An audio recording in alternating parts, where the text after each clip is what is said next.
మనకి ఫ్లిప్కార్ట్ లో ఎంత దొంగన ఉన్నారంటే అండి ఆ నీచపు నేను కంప్లీట్ ఎక్స్పోజ్ చేసిపోతున్నా. ఆ రోజు తేదీ December 31, 2025. నేను యాక్చువల్లీ కొత్త స్టూడియో అప్గ్రేడ్ చేద్దాం అనుకుంటున్నాను అనమాట. సో దానికి మనకి ఎక్విప్మెంట్ అవసరం అవుతుంది కదా. సో దానికోసం ఒక SD కార్డు, మైకు, టేబుల్, ఈ మూడు ఫ్లిప్కార్ట్ లో మనకి ఎగ్జాక్ట్ గా టైం కూడా ఉన్నది చూడండి. ఇక్కడ 11:55 PM కనమాట రాత్రి ఇవైతే ఆర్డర్ పెట్టడం జరిగిందనమాట. అండ్ ఎందుకంత అర్ధరాత్రి అని చెప్పేసి మీకు డౌట్ రావచ్చు. మ్యాటర్ ఏంటంటే మనకి ఇయర్ ఎండ్ సేల్స్ ఉంటాయి కదా. సో మేబీ నాకు December 31 ఆర్డర్ పెడితే కొద్దిగా తక్కువ అవుతుందేమో, రేపు January 1 అయిపోతే రేట్లు పెరిగిపోతాయేమో అని చెప్పేసి జస్ట్ మైండ్ లో అనుకుని నేను ఆ టైంలో అయితే పెట్టేసి ఆర్డర్. నేను ఆర్డర్ పెట్టిన వాటన్నిటిలో SD కార్డు అన్నిటికన్నా ఫాస్ట్ గా వచ్చేస్తుంది అని చెప్పేసి చూపించింది. ఇది actually Lexar company 512 GB SD card అండి. దీన్ని కొనడానికి నాకు అక్షరాల 21,405 రూపీస్ అయితే పట్టింది. ఓకే 12వ గంట అయిపోయింది అండ్ కొత్త సంవత్సరం అనమాట 2026 January 1 కదా. Full party. ఆ రోజు రోడ్ల వెంబడి పడిపోయి ఏడ పడితే ఆడ దూరేసి ఏది పడితే పిజ్జా, దోశ, వడ, మంచూరియా, అబ్బబ్బో వెరైటీలు మామూలుగా లేవు. ఫుల్ ఎంజాయ్ చేసాం అనమాట. అండ్ రాత్రి కూడా సినిమా చూసి పనుకోవడానికి 2:30-3 అయిపోయింది. మంచిగా పనుకున్నాను. అండ్ తెల్లవారుజామున 8 కల్లా నాకు ట్రింగ్ మీ ఫ్లిప్కార్ట్ ఆర్డర్ వచ్చేసింది సార్ అని చెప్పేసి డెలివరీ బాయ్ కాల్ చేయడం జరిగింది అనమాట. సో నేను అప్పుడు నిద్ర మత్తులో ఇంకా చెట్టిని వేసుకున్నాను. ఫాస్ట్ గా డ్రెస్సింగ్ అంతా వేసుకుని బయటకు వెళ్ళిపోతే డెలివరీ బాయ్ అక్కడే ఉన్నాడు. చూడండి ఇక్కడ నేను ఆర్డర్ పెట్టిన SD కార్డ్ యొక్క సెల్లింగ్ ప్రైస్ 21,299, కానీ టోటల్ అమౌంట్ 21,405 ఎందుకైందంటే ఇక్కడ 106 రూపీస్ అనేది ప్రొటెక్ట్ ప్రామిస్ ఫీ. ఇప్పుడు మనం ఏదైనా ప్రోడక్ట్ ఫ్లిప్కార్ట్ లో ఆర్డర్ పెట్టామనుకోండి, అక్కడెక్కడో వేర్ హౌస్ నుంచి అది మన ఇంటికి రావాలి కదా. ఈ ఫ్లిప్కార్ట్ అనేది ఆల్ ఇండియా, ముంబై, బెంగళూరు, కలకత్తా, పూణే మనం ఆర్డర్ పెట్టిన ప్రోడక్ట్ బట్టి అది ఎక్కడి నుంచైనా రావచ్చు. ఇప్పుడు నేను ఆర్డర్ చేసిన SD కార్డు ఫస్ట్ గా మాలూరు, కర్ణాటకలోని కోలార్ డిస్ట్రిక్ట్ లో ఉండే ఒక టౌన్ ఇది. అక్కడి నుంచి ట్రావెల్ చేసుకుంటూ మన హైదరాబాద్ కి అయితే వచ్చింది. అండ్ ఆ తర్వాత నాకు వచ్చింది. సో అక్కడెక్కడో నుంచి పెద్ద క్యారియర్ ట్రక్స్, టాటా ఏసులు, ఈ వాటిల్లో ఈ ప్రొడక్ట్స్ మనకి రిమైనింగ్ ఒక 100 మంది ఆర్డర్స్ తో కలిపి వస్తాయి. ఇలా అది మల్టిపుల్ హబ్స్ కూడా ట్రావెల్ చేసుకుంటూ వచ్చేటప్పుడు ట్రాన్స్పోర్ట్ లో డ్యామేజ్ కాకుండా మన డివైస్ సేఫ్టీగా ఉండాలి కదా. అందుకోసం మంచిగా సెక్యూర్ ప్యాకేజింగ్ చేయడానికి ఫ్లిప్కార్ట్ ఈ ప్రొటెక్ట్ ప్రామిస్ ఫీ అయితే కలెక్ట్ చేస్తుంది. నా దగ్గర అయితే 106 రూపాయలు కలెక్ట్ చేసింది. అండ్ గెస్ట్ చేయండి ప్యాకేజింగ్ ఎలా వచ్చి ఉంటుందో. ఇదిగోండి, ఇది కాదులే కానీ ఇలాంటి ఒక బ్రౌన్ పేపర్ కవర్ లో అయితే వచ్చిందండి నా ప్రోడక్ట్. ఇదిగోండి ఇట్ట అంటే చినిగిపోయింది. ఇప్పుడు ఓపెన్ బాక్స్ డెలివరీ కదా. సో డెలివరీ బాయ్ అట్ట చింపేసి లోపల నుంచి నా ప్రోడక్ట్ అయితే తీసాడు. ఇదిగో చూడండి, బాబా ఆ మడతలు ఎంత బాగున్నది కదా. దీనికోసమే నేను 106 రూపాయలు కట్టింది. సరే ప్యాకేజింగ్ ఎట్టున్నా పర్లేదురా నాయన, నాకు నువ్వు జస్ట్ చేతికి ఇచ్చేసిన నేనేం పెద్ద పట్టించుకోను. 106 రూపాయలు కావాలని తీసుకున్నవి. మీకు అసలు పిక్చర్ ఇప్పుడు వస్తుందన్నమాట. చూడండి జాగ్రత్తగా గమనించండి. నేను పెట్టింది 512 GB Lexar professional Lexar company SD card. Tech గురించి కొంచెం అవగాహన ఉండే వాళ్ళకి అర్థమవుతుంది అనమాట. ఇక్కడ కింద గమనించండి, 270 MBPS read, 180 MBPS write and gold series. 21,000 ఈ ప్రోడక్ట్. అక్కడ చాలా మంది జనాలు నిజంగా నెల మొత్తం కష్టపడినా అంత జీతం రాదు. మన ఆడియన్స్ కి మంచి కంటెంట్ పెద్ద కెమెరాల్లో తీసి ఇవ్వాలనే ఉద్దేశంతో నా జోబికి చిల్లి పెట్టుకొని నేను కొంటే వచ్చింది చూడండి గైస్. ఏంటిది నిజంగా గైస్, వాడి ఎవడో గాని అది తెలివితేటలు గమనించండి గైస్. ఇప్పుడు ఈ లెక్సార్ అయితే తీసుకున్నాడు అనమాట. దీన్ని యాక్చువల్లీ ఇక్కడ మీరు గమనించినట్లయితే సిజర్ సింబల్ ఉన్నది చూడండి. ఇక్కడ ఇలా కత్తిరించి లోపల SD కార్డ్ అయితే తీసుకోవాలన్నమాట. కానీ ఈడేం చేసాడు తెలివిగా, ఇక్కడ గమనించండి గైస్, సైడ్ లో కింద సన్నగా ఇట్లా బొక్కెట్టేసాడు అనమాట. ఇదిగోండి, ఎలుక దూరినట్టు దీనిలోకి ఇట్ట దూరిపోయి అక్కడ లోపల ఉండేదాన్ని బయటికి తీసేసాడు. పెద్ద కార్డు ఉంటుంది కదా మనకి 20,000 కార్డు, దాన్ని తీసేసి ఈ బొక్కలో కార్డు అనమాట. ఇది మనకి 1000 రూపాయలు కూడా పట్టదు. దీన్ని పెట్టేసాడు. రండి మీకు ఆన్లైన్ లో చూపిస్తాను అనమాట. ఫ్లిప్కార్ట్ వదిలే కానీ ఈసారి అమెజాన్ లో అయితే ఓపెన్ చేశాను. చూడండి రెండు ఒకటేనా గమనించాలమ్మా. దగ్గరికి వెళ్ళి చూడండి, మనకి 32 GB 100 MBPS, ఆ తర్వాత పైన ఉండే సింబల్ ఎవ్రీథింగ్ సేమ్ కదా.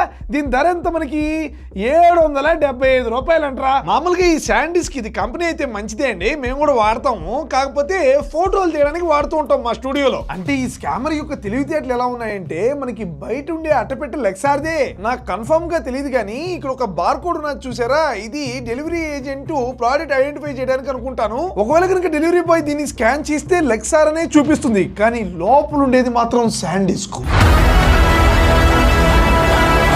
నేను వెంటనే నాకు రాంగ్ ఐటమ్ డెలివరీ చేయడం జరిగింది, మీరు దీన్ని తీసుకెళ్ళిపోండి అని చెప్పా. అప్పుడు డెలివరీ బాయ్ ఆ లెక్సార్ ప్యాకెట్ ని ఎట్టా పట్టుకొని చూసి, నువ్వు పెట్టింది SD కార్డు, లోపల కూడా SD కార్డే ఉందిగా, అన్నాడు. 700 రూపాయలు ఎక్కడ, 20,000 రూపీస్ ఎక్కడ?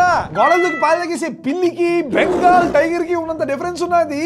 నాకొద్దు, నువ్వే తీసుకొని పోతూ ఉండని నేను చెప్పాను. ఆ తర్వాత అతను ఓకే అన్న అలానా అని చెప్పేసి కొద్దిసేపు సైలెంట్గా ఏదో ఫోన్లో అట్ట చూస్తున్నట్టు ఏదో చూశాడు. ఆ తర్వాత దీన్ని ఎత్తుకొని ఫోటో తీసేశాడు. అండ్ నా దగ్గరకు వచ్చేసి నేను క్యాన్సిల్ చేయలేకపోతున్నా అన్న, ఓ పని చేద్దాం, నీకు కోడ్ వస్తుంది, ఫస్ట్ దాన్ని నాకు చెప్పేసి ఆ తర్వాత ఈ SD కార్డ్ ని ఇంటికి తీసుకెళ్ళి నువ్వు యాప్ లో రిటర్న్ పెట్టేసుకో అని చెప్పాడండి. నాకేం అర్థం కావట్లేదు అనమాట. ఇప్పుడు నేను మీకు సింపుల్ అనాలజీ చెప్తా వినండి. మీరు బాగా కష్టపడి మెర్సిడీస్ బెంజ్ కార్ ఆర్డర్ పెట్టారు, కొత్త కార్ కోసం ఫుల్ ఎక్సైటెడ్ గా ఉన్నారనమాట. అండ్ డెలివరీ బాయ్ ఒక టాటా నానో దొరుకుని వచ్చేసాడు. చూడండి, దాని రేటుకి నానో మంచిదే, కానీ నేను ఆర్డర్ చేసిన ప్రైస్ కు వచ్చే బెంచ్ కార్ లో ఫీచర్లు బెటర్ గానే ఉంటాయి కదా ఆబ్వియస్ గా. నేను పెట్టింది ఏంటి, నువ్వు తెచ్చింది ఏంటంటే 2 కార్సేగా అంటున్నాడు. ఇప్పుడు నేను రివర్స్ కూడా తీసుకెళ్ళాను అంటున్నాడు. ఓరి నాయనో, ఇప్పుడు నాకు ఏం చేయాలో అర్థం కాక సరే ఆ కోడ్ ఏదో వాడికి చెప్పేసి దాన్ని ఎత్తుకొని వచ్చేసాను అనమాట ఇంటికి. అండ్ ఫ్లిప్కార్ట్ లో నేను రిటర్న్ పెట్టేద్దామని చూస్తే రిటర్న్ లేదు, ఓన్లీ రీప్లేస్మెంట్. అరే ఇప్పుడు ఏం చేయాలరా నేను? రీప్లేస్మెంట్ అంటే నాకు ఈ SD కార్డ్ ఎవడు పంపించాడో నెక్స్ట్ పంపించేది కూడా వాడేగా, మళ్ళీ ఇలాంటిదే పంపిస్తే అయినా పర్లేదు సర్లే ఏదో ఒకటి అని చెప్పేసి రీప్లేస్మెంట్ అయితే పెట్టేశా. ఈ రీప్లేస్మెంట్ కి రిక్వెస్ట్ చేసే ప్రాసెస్ లో ఫ్లిప్కార్ట్ టీమ్ నాతో కనెక్ట్ అయింది. ఇందాకే తీసుకున్నావు, ఎందుకు రీప్లేస్ చేస్తున్నావు, ఫోటో పెట్టు అన్నారు. నన్ను ఫోటో పెట్టాను. ఒరే ఒక 10 నిమిషాల క్రితం నువ్వే కదరా మా delivery agent open box delivery చేస్తే అని చెప్పేసి తీసుకున్నావు. ఇప్పటికిప్పుడు రీప్లేస్మెంట్ అంటే మేబీ నువ్వే ఆ SD కార్డ్ మార్చేసి అని ఒకవేళ కనుక వాళ్ళని అడుగుంటే నా దగ్గర ఆన్సర్ కూడా లేదు. కానీ నా లక్ ఏంటంటే వాళ్ళైతే అడగలేదన్నమాట, జస్ట్ ఆ ఫోటోని చూశారు. సో ఓకే ఇది ప్రోడక్ట్ తేడాగానే ఉన్నదని చెప్పేసి రీప్లేస్మెంట్ అయితే మనకి యాక్సెప్ట్ చేశారు. కొంచెం అలా ఊపిరి పీల్చుకొని ఫోన్ చూస్తే ఆ ప్రోడక్ట్ ఇప్పుడు అవుట్ ఆఫ్ స్టాక్ ఉన్నది. ఇప్పుడు ఏందో నా పరిస్థితి, అసలు ఇంకా నాకు ప్రోడక్ట్ రాదా, 20,000 బొక్క. అప్పుడు కొద్దిసేపు నాకు మొత్తం పిచ్చి పిచ్చిగా అయిపోయింది అనమాట. సరే ఏదైతే అది అవుతుందని చెప్పేసి దాని గురించి కంప్లీట్ గా మర్చిపోయి నేను వర్క్ స్టార్ట్ చేసా. ఒక్కసారి మనం పనిలో పడ్డామంటే ఇక ప్రపంచాన్ని మర్చిపోతాంగా. సో జనవరి 2 అలాగే గడిచిపోయింది. నెక్స్ట్ డే పొద్దునే నాకు ఫ్లిప్కార్ట్ నుంచి ఇంకో కాల్ వచ్చింది. మన DJI మైక్ మినీ వచ్చింది. ఈసారి మాత్రం నేను ఫుల్ ప్రిపేర్డ్ గా వెళ్ళాను. నాతో పాటు మా తమ్ముని కూడా పట్టుకెళ్ళి ఫోన్ లో ఎవ్రీథింగ్ ఈ ఓపెన్ బాక్స్ డెలివరీ ఉంటుంది కదా, ఈ ప్రాసెస్ మొత్తం నేనైతే రికార్డ్ చేయించా. నేను ఎవరి ప్రైవసీకి భంగం కలిగించుకోదలుచుకోవట్లేదు. సో ఆ డెలివరీ బాయ్ యొక్క ఫేస్ కి బ్లర్ వేస్తున్నాను. అతనితో ఏం కాన్వర్సేషన్ జరిగిందో మీరే వినండి. మొన్న ఓపెన్ బాక్సే పెట్టాం, ఎంత తెలియక ఏం చేశాడు తెలుసా, మాకు SD కార్డు ఉంటుంది కదా, అదే కవరు నీకు స్కాన్ చేస్తారు QR దీనిలో ఏమన్నా ప్రోడక్ట్ ఐడెంటిఫై చేయడానికి. స్కాన్ కదా, స్కాన్ చేస్తే ఆ ప్రోడక్ట్ వస్తుంది. లోపల ఉంటుంది చూసారా SD కార్డు, దాన్ని తీసి 20,000 కార్డు పెడితే 700 కార్డు పెట్టేశాడు లోపల. ఏంది ప్యాకేజింగ్ బయటది అదే, మీరు స్కాన్ చేస్తే మీకు ఏమొస్తుంది, పెద్ద ప్రోడక్ట్ వచ్చినట్టు వస్తుంది. లోపల 700 కార్డు పెట్టాడు, మొన్న కూడా కాదు. ఇప్పుడు మీకు తెలియదు కదా ఇవన్నీ, ఇప్పుడు లోపల ఏముంటాయి ఏంటివి మాకు ఐడియా ఉంటుంది. ఇప్పుడు ఆ కార్డు వేరే ఈ కార్డు వేరే అంటే మీకు అర్థం కూడా కాదు కదా. మీ వైపు నుంచి తీసుకోలేరా? ఇక్కడ చదువుతాం అంతే. ఒకవేళ ఇప్పుడు ఫర్ ఎగ్జాంపుల్ ప్రోడక్ట్ మీకు స్కాన్ చేస్తే అదే వచ్చింది, మీ వైపు నుంచి తీసుకోలేరా? ఓపెన్ బాక్స్ అయిన తర్వాత క్యాన్సిల్ కొట్టచ్చు. అయితే ఆయన కూడా తప్పించుకున్నాడు, అయితే క్యాన్సిల్ కొట్టకుండా. ఇప్పుడు తీసుకుంటాడా? రిటర్న్ డెలివరీ బాయ్ ఉన్నాడు కదా, ఆయన తీసుకోలేదు. క్యాన్సిల్ కొట్టచ్చు, చెప్పాలి క్యాన్సిల్ చేయడానికి ఏమొద్దు, కస్టమర్ ఆర్డర్ చెప్పాను కొట్టు అని చెప్పి అది చెప్తే నేను చేయలేకపోతున్నాను అంటాడు. అప్పుడు రీఫండ్ వస్తుందా? పైసలు రావు అందుకన్నా. అదే డెలివరీ పైసలు రావా? డెలివరీ ఏమనాలి, నీకు డబ్బులు ఇది ఎంత వస్తుందో అంతకు డబ్బులు ఇస్తా, క్యాన్సిల్ కొట్టరా అనాలి. అప్పుడు ఆడు ఎట్లా కొట్టాడో నేను చూస్తా. క్యాన్సిల్ కొట్టగలడు కదా, అయితే ఆ మనిషి కూడా మధ్యలో ఇదిగోండి అది పరిస్థితి. అదే అది క్యాన్సిల్ కూడా వారికి ప్రాబ్లం అవుతుంది, పైసలు రావు కదా. డెలివరీ అయితే పైసలు వస్తాయి. మీరు మళ్ళీ ఎప్పుడైనా వచ్చినప్పుడు ఆడ అట్లా అన్నప్పుడు నీకు ఇప్పుడు ఇదే ప్రోడక్ట్ నేను పెట్టాను, నాకు వద్దని చెప్పాను, మీరు క్యాన్సిల్ చేయగలరా లేదా? చేస్తా. అది కదా, కాకపోతే మీకు డబ్బులు రావు డెలివరీకి, నాకు రావు. అందుకని చెప్పేసి ఆ మనిషి అట్లా చేశాడు. అట్లా సంతోషం. నువ్వు అప్పుడు ఏమనాలి, నేను దాని డబ్బులు నీకు ఇస్తా, 50 రూపాయలు ఇస్తా, నువ్వు క్యాన్సిల్ కొట్టానా అనాలి. అంటే ఆడప్పుడు కొడతాడు. అయితే ఆ మనిషి కూడా స్కామ్ చేసి అది ఎట్లాగో ఫోటో కొట్టుకోవాలి వాడు, అది కంపెనీకి పెట్టాలి. అది కంపెనీకి పెట్టుంటాడా ఆ ఫోటో కొట్టినాడు? ఇప్పుడు దీన్ని పెడతారు కదా మీరు, అది కంపెనీ దగ్గర ఉంటుందా? అయితే పర్లేదు కంపెనీ చూస్తుంది నీకు ఏం ప్రోడక్ట్ వచ్చింది ఏంది మొత్తం చూస్తుంది. ఇప్పుడు మీరంతా తీసారు, నాకు వద్దని నేను వెళ్ళిపోమన్నాను, మీరు క్యాన్సిల్ చేయగలరా మీ వైపు నుంచి? కూడా ఇప్పుడు ఫోటో కొట్టిందా, ఇప్పుడు కూడా నాకు వద్దునా అంటే లేదు ఇప్పుడు నేను ఏం చేయలేను. కూడా వస్తుంది, ఇప్పుడు కూడా ఉంటుంది. ఓటీపీ 1829 రీప్లేస్మెంట్ పెట్టా 35 ఈ ఓటీపీ చెప్పినంత వరకు నువ్వు ఆర్డర్ ఇచ్చేటి కొట్టచ్చు. ఓటీపీ చెప్పానంటే ఇంక చేయలేరా? చెప్తే కావాలి, అది జరుగుతుంది అయితే. చెప్పకుండా అక్కడ వరకు ఆప్షన్ ఉంటుంది. నువ్వు ఓపెన్ ఇప్పుడు ఓటీపీ చెప్పినాక అవ్వదు ఇక. ఇప్పుడు నేను కూడా వెళ్ళాను. నిజంగా ఈ వ్యక్తికి నేను థ్యాంక్స్ చెప్పుకోవాలి. మనకి చాలా వాల్యుబుల్ ఇన్ఫర్మేషన్ అయితే వచ్చింది. దీని తర్వాత నేను ఇంటికి వచ్చి యాక్చువల్లీ ఓపెన్ బాక్స్ డెలివరీ అంటే ఏంటి, కంప్లీట్ ప్రాసెస్ ఏంటి, డెలివరీ బాయ్ కి ఏ రైట్స్ ఉంటాయి అండ్ మన హక్కులు ఏంటి, వీటన్నిటి గురించి ఫ్లిప్కార్ట్ యొక్క పాలసీస్కి వెళ్ళి చూశాను. వినండి. స్మార్ట్ ఫోన్స్, ల్యాప్టాప్స్, ఎలక్ట్రానిక్స్ ఇలాంటి హై వాల్యూ ఐటమ్స్ ఉంటాయి కదా, వీటికి Flipkart OBD open box delivery అయితే పెడుతుంది. అండ్ ఈ సిస్టమ్ ఒక రకంగా మనకే బెనిఫిట్. డెలివరీ పార్ట్నర్ ఎవరైతే మీ ప్యాకేజ్ పట్టుకొని వచ్చారో వాళ్ళు ఓపెన్ బాక్స్ డెలివరీ చేసేటప్పుడు మొత్తం ప్యాకేజింగ్ ఇప్పేసే రైట్స్ వాళ్ళకు ఉంటాయి. ఇదంతా మనం కస్టమర్స్ మన కళ్ళ ముందే జరుగుతుంది. నీకు డబ్బా ఇప్పి ప్రోడక్ట్ ని చూపించినప్పుడు నువ్వు ఆర్డర్ చేసిన మోడల్ ఇది కరెక్టేనా, యాక్సెసరీస్ అన్ని కరెక్ట్ గా ఉన్నాయా, ప్రోడక్ట్ అసలు మంచి కండిషన్ లో ఉందా, డ్యామేజ్డ్ గా ఉందా, ఇవన్నీ మనం అక్కడే ఇన్స్పెక్ట్ చేయాలి. నా కేసు పక్కా స్కామ్ కదా, సో రైట్ ప్యాకేజింగ్ కానీ లోపల రాంగ్ ప్రోడక్ట్. సో మనం ప్రోడక్ట్ ని పూర్తిగా ఇన్స్పెక్ట్ చేసి ఎవ్రీథింగ్ మనకి పర్ఫెక్ట్ గా ఉన్నది, నేను ఏం ఆర్డర్ పెడితే అదే వచ్చింది, మంచి కండిషన్ లో ఉన్నది అనుకున్నప్పుడు మాత్రమే మనం ఒక ఓటీపీ షేర్ చేయాల్సి వస్తుంది. కోడ్ చెప్పండి సార్ ఫస్ట్ అన్నట్టు చూసారా, మనకి మన డెలివరీ బాయ్ ఆ కోడ్ అనమాట. ఆ కోడ్ కనుక నువ్వు డెలివరీ బాయ్ కనుక చెప్పావంటే ఈ ప్రోడక్ట్ బాగుంది, నేను ఆర్డర్ చేసింది ఇదే, నేను దీన్ని యాక్సెప్ట్ చేసి తీసుకుంటున్నాను అని చెప్పేసి నువ్వు ఫ్లిప్కార్ట్ కి చెప్పినట్టు. లేదు ఫర్ ఎనీ రీజన్ ఒకవేళ కనుక మనం క్యాన్సిల్ చేయాలనుకుంటే ఆన్ స్పాట్ చేసేయచ్చు, ఆ హక్కు మనకు ఉంది. అండ్ డెలివరీ బాయ్ నో చెప్పడానికి వీలు లేదు. కానీ నా కేసులో అదే జరిగింది. అంటే డెలివరీ బాయ్ కూడా నన్ను స్కామ్ చేశాడు. ఇందాక మనకి మైక్ డెలివరీ చేసిన డెలివరీ బాయ్ ప్రకారం ఒకవేళ కనుక మనం ఆర్డర్ ని కనుక రిఫ్యూజ్ చేసినట్లయితే డెలివరీ బాయ్ కి డెలివరీ కనుక కంప్లీట్ అయితే వచ్చేదాని ఫీజు కన్నా కంపారిటివ్లీ తగ్గుతుంది, లేదంటే రాదంట డెలివరీ ఫీజు. ఈ ఇన్ఫర్మేషన్ ని మీరే కన్ఫర్మ్ చేయాలి. డెలివరీ బాయ్స్ ఎవరైనా ఫ్లిప్కార్ట్ వాళ్ళు చూస్తూ ఉంటే కామెంట్ సెక్షన్ లో రాయండి కరెక్టో కాదు. సో ఇలా వాళ్ళకి డెలివరీ ఫీజు రావని వాళ్ళ స్వార్థం డెలివరీ బాయ్స్ చూసుకుంటూ మన మీదకి బ్లేమ్ తోసేయడానికి ఈ కోడ్ చెప్పండి సార్, నేను క్యాన్సిల్ చేయలేకపోతున్నాను ఇలా అంతా చెప్పొచ్చంట. కానీ మనకి ఆన్ స్పాట్ క్యాన్సిల్ చేయకపోతే నాకు ఇక్కడే పెట్టేసిపోతా ఉండు, ఐ డు నాట్ యాక్సెప్ట్, నేను కోడ్ షేర్ చేయను అని చెప్పే హక్కు మనకుంది. వన్స్ మనం కోడ్ చెప్పేసామంటే ఇంక మనం రిటర్న్ పెట్టలేమంట. డెలివరీ కంప్లీట్ అని చెప్పేసి మార్క్ అయిపోతుంది. డెలివరీ బాయ్ కి అతనికి వచ్చే ఫీజు ఎంతో అతనికి వెళ్ళిపోతుంది. అండ్ క్లియర్ గా గమనించండి ఏం రాస్తున్నాడు, return request for missing, damaged or miss shipment will not be accepted once open box delivery successfully completed. Maybe అందుకే నాకు రీప్లేస్మెంట్ ఒకటే కనిపించిందేమో. అది కాదండి, ఇప్పుడు నాకు ఆ ప్రోడక్ట్ వద్దు అంటే లేదు నువ్వు తీసేసుకో అని చెప్పి నన్ను బలవంత పెట్టి నా దగ్గర యాక్సెప్ట్ చేయించాడు కదా ఆ వ్యక్తి, నాకు నాలెడ్జ్ లేదు కాబట్టి. సరే ఓకే పక్కన పెట్టేయండి దాన్ని, మనం కథలో ముందరికి వెళ్దాం. మనకి SD కార్డ్ యొక్క రీప్లేస్మెంట్ కన్ఫర్మ్ అయింది. అక్కడ అవుట్ ఆఫ్ స్టాక్ చూపిస్తోంది, కానీ నాకు జనవరి 6 వచ్చేస్తుందని చెప్పి కూడా చూపిస్తోంది కదా. యాక్చువల్లీ నాకు ఏమైందంటే జనవరి 5 కాల్ వచ్చేసింది. మేము ఫ్లిప్కార్ట్ నుంచి మాట్లాడుతున్నాము, మీది రీప్లేస్మెంట్ ఉంది కదా, సో మీ దగ్గర ఉండేది తీసుకొని వచ్చేసి కొద్దాన్ని తీసుకెళ్లిపోండి అని చెప్పేసి. ఈసారి ఆ ఫోన్ లో మాట్లాడిన గొంతు నాకు ఎక్కడో విన్నట్టుంది. అంతే, ఇంకా నేను మనోళ్ళ అందరినీ తీసుకెళ్లిపోయాను అనమాట. మ్యాటర్ ఏంటంటే గైస్, మనకి ఏ వ్యక్తి అయితే డెలివర్ చేశాడో ఆ వ్యక్తి రీప్లేస్మెంట్ కూడా వచ్చాడు. అండ్ ఆ తర్వాత కథ ఏం జరిగిందో మీరే వినండి. తీసుకెళ్ళి ఉండొచ్చు అంట కదా అప్పుడే, మీరు అప్పుడు మీకు డెలివరీ ఫీజు ఏదో తగ్గుతుందని మీరు ఫోటోనే మళ్ళీ ఈ రోజు రిటర్న్ నేను ఫోటో అప్లోడ్ చేసేసినాడు. మీరు ఆ రోజే నేను వద్దంటే తీసుకెళ్ళి ఉండొచ్చు అంట కదా అప్పుడు. నేను అది అడిగాను, నేను కోడ్ చెప్పేంత వరకు మీరు తీసుకెళ్ళి ఉండొచ్చు అంట కదా. సార్ చూడండి, నేను ఆ రోజు పెట్టిన ఫోటో ఇదే, ఈ రోజు వచ్చింది చూడండి అదే ఫోటో. ఈ రోజు దీన్ని పికప్ చేసుకొని వస్తుంది మీకు.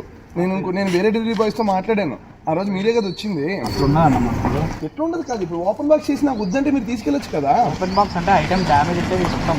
అసలు ఇది ఏం ఐటమ్, ఇదేం ఐటమ్ అన్నా, ప్రోడక్ట్ మారిపోయింది. వాళ్ళు ఏమన్నారు అంటే నువ్వే పేక్ చేసామంటారు అన్నది. చెప్పొచ్చు కదా, నేను మాట్లాడతాను. అట్లుండదు అన్న, ఇప్పుడు అది డ్యామేజ్ ఉందనుకో తీసుకెళ్తా. అసలు ఇది ప్రోడక్టే వేరు. ఇప్పుడు నేను పాల ప్యాకెట్ ఆర్డర్ పెట్టి నేనే చెప్తున్నాను కదా తప్పని.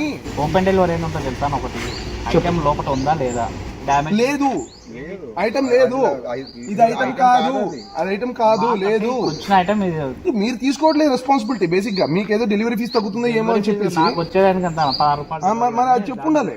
నాకు ఇక్కడ అది రావట్లేదు అందుకు. సార్ తెరవండి, ఇప్పుడు తెరవండి చూద్దాం. ఫోన్ నెంబర్ లాస్ట్ 4 నెంబర్ చెప్పండి. సరే గానీ ఒక నిమిషం ఆగండి. ఇక్కడ గమనించండి guys, ఇదే అనమాట మన 106 రూపాయల ప్యాకేజింగ్. నిజం చెప్తున్నా కదా, మా ఇంటి పక్కన ఉండే మెడికల్ షాప్ కి వెళ్ళి ఏ జలుబుకో తలనొప్పుకో మాత్ర కొన్నాం అనుకో సేమ్ ప్యాకేజింగ్ ఫ్రీ ఇస్తాడు. అక్కడ లోపల ఏముంది చూడండి, తేడా చూడండి. అది నేను చెప్తున్నాను కదన్నా, అప్పుడంతా నేను చెప్పాను మీకు. నాకు తెలియదు ఐటమ్ ఉందంటే ఉంది. అది నేను చెప్పాగా లేదని ఎన్నిసార్లు చెప్పాను మీకు. లోపల ఉండేది వేరే, బయట ఉండేది వేరే. నాకు తెలియదు కదా, మీరు అక్కడ నాకు నో చెప్పాను. తీసుకెళ్ళానంటే కాదు, ఇంకా వేరే డెలివరీ బాయ్స్ కూడా మేము కనుక్కున్నాం. వేరే డెలివరీ ఎవరన్నా ఈ రోజు వచ్చేది నేను ఒక్కనే ఉన్నా. నిన్నే వచ్చారు మాకు. నేను మైక్ పెట్టాను, దానికి తోడు తనకి ఫ్లిప్కార్ట్ లో పనిచేసే వాళ్ళు ఉన్నారు, తన ఫ్రెండ్స్. ఓటీపీ చెప్పండి. 03 మొత్తం చూసుకో. 5 270 270 ఒకసారి 1800X 1800X ఇప్పుడు చెప్పు.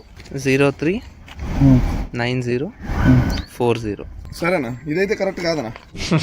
తన స్వార్థం తను చూసుకున్నాడు, కానీ తను చేసిన పని వల్ల మనల్ని ఎటువంటి సిచ్యువేషన్ లో తను పెట్టాడు, మనకి ఏమవుతుంది అవన్నీ తను ఆలోచించలేదు. తన సిచ్యువేషన్ నుంచి తప్పించుకున్నాడు అంతే. ఇప్పుడు నేను ఈ డెలివరీ బాయ్ యొక్క ఫేస్ కూడా చూపించొచ్చు, నన్ను ఆపేటోడు ఎవరు లేడు ఇక్కడ. కానీ ఒకవేళ కనుక నేను అలా చేశాను అనుకోండి, తన యొక్క కెరీర్ కు ప్రాబ్లం వస్తుంది. ఫస్ట్ టైం డెలివరీ చేసినప్పుడు నాకు నాలెడ్జ్ లేదు కదా, సో దాన్ని అతను అడ్వాంటేజ్ గా తీసుకున్నాడు. ఏదైనప్పటికీ అతను కూడా ఇంటింటికి వచ్చి డెలివరీ చేస్తున్నాడు కదా, కష్టమైతే పడుతున్నారు కదా, సో అతని జీవితాన్ని నాశనం చేయాలని నాకైతే లేదు. మీరు చూస్తున్నారని నాకు తెలుసు డెలివరీ పార్ట్నర్, మీరు చేసింది కరెక్ట్ కాదు. ఇప్పటికైనా మారండి. ఓపెన్ బాక్స్ డెలివరీలో వ్యాలిడ్ రీజన్ కారణంగా కస్టమర్ నాకు వద్దు అంటే మీరు క్యాన్సిల్ చేసి తీసుకెళ్ళాలి. నాకు నా కార్డు వచ్చేసింది కదా, సో అయిపోయిందిలే అని చెప్పేసి నేను ఈ సిచ్యువేషన్ వదిలేసి ఉండొచ్చు. కానీ కళ్ళ ముందు అన్యాయాలు మోసాలు జరుగుతున్నప్పుడు వాయిస్ రైజ్ చేయడం ఒక ఇన్ఫ్లుయెన్సర్ గా నా కర్తవ్యం. ఇప్పుడు నాకంటే నాలెడ్జ్ ఉంది కాబట్టి ఇమీడియట్ గా కనిపెట్టేశాను. కానీ ఆస్పైరింగ్ కెమెరామెన్, రాబోయే తరం క్రియేటర్స్ ఉంటారు, వాళ్ళు ఇప్పుడిప్పుడే కొత్త కెమెరా కొన్నారు అండ్ దాంతో పాటుగా డబ్బులు చేర్చుకొని 20,000 పెట్టి ఒక మంచి SD కార్డ్ కొన్నారు. పైన చూస్తే లెక్సార్, కింద చూస్తే శాండ్ డిస్క్. వాళ్ళకి రీడ్ రైట్ ఇవన్నీ పెద్ద నాలెడ్జ్ ఉండవు కదా స్టార్టర్స్ కి. మరి వాళ్ళు మోసపోతే అంతెందుకు, నా టీం మెంబర్స్ కూడా 2 మంచి కంపెనీసే కదా అన్నారు. వాళ్ళకి తెలియదు ఎంత డిఫరెన్స్ ఉందో. ఒకవేళ కనుక నేను మా టీం మెంబర్స్ లో ఎవరినో ఒకరిని పికప్ చేసుకోమన్నాను అండ్ లోపల పెట్టేశారు వాళ్ళు, SD కార్డ్ వచ్చింది రైట్ అన్నారు. నేను వేరే పనుల్లో ఉంటాను, సో ఒకవేళ కనుక రీప్లేస్మెంట్ విండో క్లోజ్ అయిపోయిన తర్వాత నేను కనుక దీన్ని చూసుకున్నాను అనుకోండి, అప్పుడు పరిస్థితి ఏంటి? ఫ్లిప్కార్ట్ మీ దగ్గర నేను ఆర్డర్ పెడితే నన్ను ఈ విధంగా స్కామ్ చేయడానికి ట్రై చేశారు. ఇలాంటి మోసాలు జరుగుతున్నాయి మీ సిస్టమ్ లో అని గమనించండి అండ్ రెక్టిఫై చేసుకోవడానికి ట్రై చేయండి. మనుషులు అబద్ధాలు చెప్పొచ్చు కానీ నంబర్స్ అబద్ధాలు చెప్పవు కదా. ఇక్కడ గమనించండి, నేను చేసే వీడియోస్ చూసి కోట్లు విలువ చేసే ప్రోడక్ట్స్ ని ఫ్లిప్కార్ట్ లో ప్రజలు కొంటారు. ఇప్పుడు ఈ SD కార్డు మార్పిడి మోసం అనేది సప్లై చైన్ లో ఎక్కడ జరిగిందో నాకు తెలియదు. డైరెక్ట్ గా మ్యానుఫ్యాక్చర్ యొక్క ఫ్యాక్టరీలోనే జరిగిపోయిందా, లేదంటే ఇంపోర్టర్ దగ్గర జరిగిందా, సెల్లర్ మోసం చేశాడా, లేదంటే మీ వేర్ హౌస్ లో పనిచేసే వాళ్ళు ఎవరో ఒకళ్ళు ఈ విధంగా SD కార్డ్ ని మార్చేసి తప్పు చేశారా, అది ఇంటర్నల్ గా మీకు తెలియాలి. కానీ ఇలాంటి స్కామ్స్ జరుగుతున్నాయని చెప్పేసి నోటీస్ చేసి కస్టమర్స్ కి బెటర్ సర్వీస్ ప్రొవైడ్ చేయాలని నేను కోరుకుంటున్నాను. జనరల్ గా నాకు ఇలాంటి వీడియోస్ చేయడం అస్సలు ఇష్టం లేదు. నా పని నాదనమాట. ఫుడ్ ఛానల్ అని చెప్పేసి అది ఇది తిండి పట్టుకొని వచ్చేసి ఓవర్ యాక్షన్ చేస్తూ స్కిట్లు వేస్తూ అది ఇది అని చెప్పేసి గ్యాడ్జెట్లు పట్టుకొని వచ్చేసి నవ్వుతూ హ్యాపీగా రివ్యూ చేసుకునే మనిషిని నేను. ఈడెవడో అమాయకంగా ఉన్నాడు, ఈయన్ని ఎరిపాపం చేద్దాం అనుకునే ప్రతి ఒక్కడికి చెప్తున్నా రే, ఇప్పటి వరకు నాతో గొడవ పెట్టుకున్న ఎవ్వడు జీవితంలో బాగుపడినట్టు, నన్ను మించి ఎదిగినట్టు చరిత్రలో లేదు. మన ఎనిమిస్ అందరూ అక్కడెక్కడో కింద పాతాళంలో ఉంటారనమాట. పైకి చూస్తూ నన్ను వీడు ఎప్పుడు పడిపోతాడా అని చెప్పి వెయిట్ చేస్తూ శపిస్తూ ఉంటారనమాట. పాపం ఈ సోషల్ మీడియా అని కాదు కానీ జనరల్లీ జీవితంలో ఈరోజు నేను ఈ స్థాయిలో ఉన్నానంటే అదేదో లక్ ద్వారా అయిపోలేదు. ఎన్నో కష్టాలు, అప్స్ అండ్ డౌన్స్ చూసొచ్చిన భయంకరమైన జర్నీ నాది. సో దయచేసి ఈ మోసాలు, కుట్రలు, స్కాములు నాలాంటి వాడితో మాత్రం చేయబాకండి. మీకే ప్రమాదం, జీవితాలు నాశనం అయిపోతే అర్థం చేసుకోండి. Thank you.